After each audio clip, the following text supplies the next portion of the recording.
السلام علیکم ورحمۃ اللہ وبرکاتہ۔ میرے دوستو، جیسا کہ آج انٹرنیٹ پر صرف ایک ہی چیز وائرل ہے، وہ ہے پیدل حج کرنے والے نوجوان کی ویڈیو۔ دوستو، ہم آپ کو بتا دیں کہ کیرلا سے ایک مسلم نوجوان پیدل حج کرنے کے لیے نکل چکا ہے۔ اور دوستو، آج کی اس ویڈیو میں ہم آپ کو اس نوجوان شخص کے متعلق کچھ باتیں بتانے والے ہیں، یعنی ہم یہ بتائیں گے کہ ان کا ارادہ پیدل حج کرنے کا کیسے بنا، اور اب وہ پیدل حج کیسے کریں گے، اور وہ روزانہ کتنے کلومیٹر تک چلتے ہیں، اور وہ سمندر کو کیسے پار کریں گے۔ تو یہ سارے سوال جو ہیں، آج ہم ان کا جواب آپ کو دینے والے ہیں۔ اس ویڈیو کو آخر تک دیکھتے رہیے گا، اور اس ویڈیو کو مہربانی کر کے ایک لائک ضرور کر دیجیے گا۔ تو آئیے شروع کرتے ہیں آج کی ویڈیو۔ دوستو، یہ جو پیدل حج کرنے والا نوجوان ہے، اس کا نام شہاب ہے، اور یہ کیرلا میں رہتا ہے، اور بتایا جاتا ہے کہ یہ پہلے سعودی عرب میں کام کیا کرتے تھے،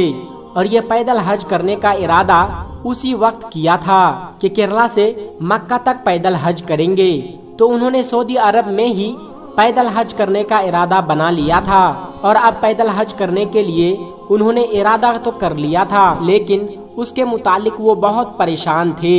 کیونکہ ظاہر سی بات ہے کہ پیدل حج کرنا، وہ بھی ہندوستان سے لے کر سعودی عرب تک، یعنی کیرلا سے لے کر مکہ مدینہ پیدل جانا، یہ فیصلہ بہت بڑا ہے۔ اور سب سے بڑی بات تو یہ ہے کہ اس کے لیے بہت سارے پروسیس لگتی ہے، جیسے پولیس پرمیشن ہوگی، گورنمنٹ کی پرمیشن ہوگی، فارن افیئرس میں منسٹر کی بہت ساری پرمیشنز ہوگی۔ تو یہ صرف کاغذی کارروائی ہوتی ہے، اس میں بہت پریشانی ان کو آ رہی تھی، اور یہ ساری کاغذی کارروائی کرنے کے لیے شہاب بھائی کا پورا 1 سال اسی میں لگ گیا، کیونکہ اگر پیدل جانا ہے تو ایسا تو نہیں ہے کہ وہ جب کسی کے دل میں آ جائے تو کل کے کل اپنا سامان اٹھا کر پیدل حج کرنے کے لیے نکل پڑے، تو یہ تو ہو ہی نہیں سکتا۔ پھر اسے بیچ میں ہی پولیس پکڑ لے گی، اور اس کے اوپر کوئی قانونی کارروائی کی جائے گی۔ تو اس کے لیے ایک پروسیس ہوتا ہے، بہت سارے لوگوں کی پرمیشن لگتی ہے، گورنمنٹ کی پرمیشن ہوتی ہے۔ تو جب یہ ساری پرمیشن آپ کو حاصل ہو جاتی ہے، تب آپ یہ سفر شروع کر سکتے ہیں۔ اور شہاب بھائی نے بھی 1 سال اسی پروسیس میں لگایا، کیونکہ انہیں ہندوستان کے ساتھ ساتھ سعودی عرب کے حکومت سے بھی انہیں اجازت لینی تھی۔ اور جب سعودی حکومت کو یہ پتا چلا کہ ایک شخص ہندوستان سے پیدل حج کرنے کے لیے ہمارے یہاں آ رہا ہے، تو انہیں بہت بڑا تعجب ہوا، اور وہ یہ سوچنے لگا کہ پیدل حج کس طرح کیا جا سکتا ہے، اتنا بڑا فیصلہ کس طرح سے طے کیا جائے گا۔ آخرکار انہوں نے اس کی اجازت دے دی۔ پیارے دوستو، ہم آپ کو بتا دیں کہ ہندوستان سے مکہ تک کا جو سفر ہے، وہ لگ بھگ 8600 کلومیٹر کے قریب بتایا جاتا ہے۔ تو شہاب نے اپنے پیدل حج کرنے کا سفر پھر ساری پرمیشن ملنے کے بعد، ساری کاغذی کارروائی ہونے کے بعد شروع کیا۔ اور دوستو، ایک بات تو ہمارے دل و دماغ میں آتی ہے کہ شہاب ایک دن میں روزانہ کتنے کلومیٹر چلتے ہیں، یعنی روزانہ کتنے کلومیٹر تک کا سفر طے کرتے ہیں۔ تو دوستو، ہم آپ کو بتا دیں، جو یہ نوجوان ہے، یہ ماشاءاللہ روزانہ 25 کلومیٹر پیدل چلتے ہیں، اور یہ پھر جہاں رکتے ہیں، جہاں قیام کرتے ہیں، وہ کسی ہوٹل وغیرہ میں نہیں ہوتا، یہ آس پاس کے مسجد کے اندر اپنا قیام کر لیتے ہیں،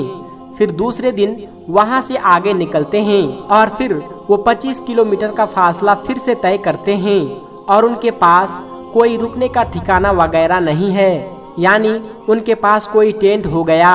کوئی بستر بچھونا نہیں ہے، یہ سامان ان کے پاس نہیں ہے۔ تو شہاب بھائی سے کسی نے پوچھا کہ آپ نے سامان کیوں نہیں لیا؟ تو انہوں نے کہا کہ آگے چل کر جب میرا سفر بہت ہی لمبا ہو جائے گا، تب مجھے ٹینٹ لینے کی ضرورت پڑے گی، تب میں لے لوں گا، یعنی مسجد نہیں ملتی ہے تو پھر انہیں اپنا ٹینٹ لگا کر سونا پڑے گا۔ ریگستانی علاقہ آئے گا، سمندری علاقہ آئے گا، پہاڑی علاقہ بھی آئے گا، تو وہاں پر کیسے آرام کریں گے؟ تو اس کے لیے انہیں ایک ٹینٹ کی ضرورت ہوگی، اور یہ اب جہاں جہاں سے جا رہے ہیں، وہاں ان کا زوردار طریقے سے استقبال کیا جا رہا ہے۔ اور پیارے دوستو، ہم آپ کو بتا دیں کہ 21ویں صدی کے پہلے ہندوستانی مسلمان ہیں جو پیدل حج کرنے کے لیے جا رہے ہیں، اور یہ شہاب بھائی کہتے ہیں کہ انہوں نے اپنے بچپن سے ہی جو پہلے کے ہمارے جو بزرگ تھے وہ کیسے پیدل حج کیا کرتے تھے ان کے قصے انہوں نے سن رکھے تھے۔ اب انہوں نے کہا کہ جو پہلے حج کیا کرتے تھے اب وہ تو اس دنیا میں نہیں ہیں کہ ہم ان سے مشورہ لے لیں کہ وہ کیسے جاتے تھے، کیا کرتے تھے، تو ہم وہ سب کچھ نہیں جان سکتے، لیکن پھر بھی میں نے ارادہ کیا کہ مجھے پیدل حج کرنا ہے، کیونکہ میری ماں کی بھی یہی خواہش تھی، اور یہ ساری میری ماں کی دعاؤں کا اثر ہے کہ میں پیدل حج کو جا رہا ہوں، اور یہ میری دلی خواہش اور دلی تمنا تھی۔ اللہ تعالیٰ سے دعا ہے کہ اللہ تعالیٰ ان کے سفر میں آسانی کرے، آمین۔ اور پیارے دوستو، رہی بات سمندر کو کیسے پار کریں گے اس کے بارے میں انہوں نے کچھ نہیں کہا، اور جیسے ہی ہمیں اس کے متعلق کچھ پتہ چلے گا تو ہم اس کے بارے میں آپ کو ضرور اطلاع کر دیں گے۔ اور شہاب سے جب انٹرویو میں پوچھا گیا کہ وہ مکہ کتنے دنوں میں پہنچ جائیں گے تو انہوں نے بتایا کہ وہ 280 دنوں کے اندر مکہ پہنچ جائیں گے، یعنی آنے والے 2023 میں حج کے موقع پر وہاں پہنچ جائیں گے۔ اور انہوں نے اپنا راستہ بتایا کہ وہ کیسے اپنے بارڈر کو کراس کریں گے۔ پہلے تو وہ پاکستان جائیں گے، پھر ایران جائیں گے، پھر ایران سے ہوتے ہوئے عراق بھی جائیں گے، پھر عراق سے ہوتے ہوئے کویت جائیں گے، پھر سعودی عربیہ، تو 5 دیشوں سے گزریں گے، اور 2023 میں وہ مکہ پہنچیں گے۔ اور پیارے دوستو، آئیے اب ہم آپ کو حدیث کے مطابق بتاتے ہیں کہ پیدل حج کرنا کیسا ہے، اور ہمارے پیارے نبی حضرت محمد صلی اللہ علیہ وسلم نے کیا فرمایا ہے۔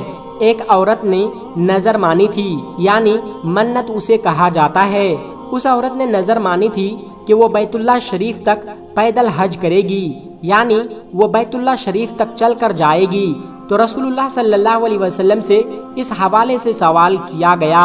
تو آپ صلی اللہ علیہ وسلم نے ارشاد فرمایا کہ اللہ اس کے پیدل حج کرنے سے بے پرواہ ہے، اسے حکم دو کہ سوار ہو کر جائے۔ رسول اللہ صلی اللہ علیہ وسلم نے ایک شخص کو دیکھا جسے 2 شخص کے سہارے چلایا جا رہا تھا، تو آپ صلی اللہ علیہ وسلم نے فرمایا ایسا کیوں؟ تو لوگوں نے کہا کہ حضور اس نے نظر مانی ہے کہ بیت اللہ شریف تک چل کر جائے گا۔ حضور صلی اللہ علیہ وسلم نے ارشاد فرمایا کہ اللہ تعالیٰ کو کیا ضرورت ہے، یہ شخص اپنے آپ کو عذاب میں ڈالیں، مصیبت میں ڈالے، اسے کہو کہ وہ سوار ہو جائے۔ تو دوستو، یہ تھی 2 حدیث، ایک عورت کے بارے میں اور ایک بوڑھے شخص کے بارے میں، لیکن شہاب بھائی نوجوان ہیں تو اس کے بارے میں کیا حکم ہے اللہ تبارک و تعالیٰ ہی بہتر جانتے ہیں۔ اس لیے تمام مسلمانوں سے گزارش ہے کہ جانے انجانے میں اپنے اس بھائی کے بارے میں کوئی بھی غلط بات نہ کرے، جتنا معلوم ہو اتنا ہی بات کرے،